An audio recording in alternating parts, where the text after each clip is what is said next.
Ayan guys, 3 buwan ubusin ni Budjako, Chabilicious ng Cebu ha. 3 buwan, tingnan natin, makaubos pa ito ng 3 buwan. Nako.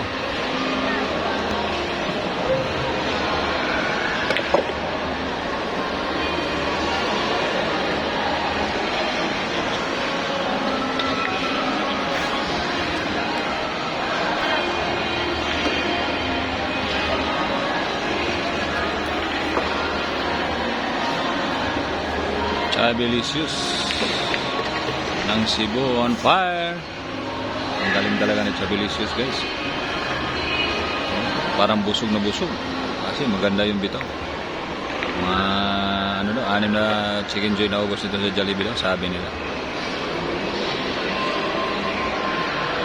Baliwala, ayun si Chabilicious. Ang galing ni Chabilicious. Chabilicious ng Cebu ha.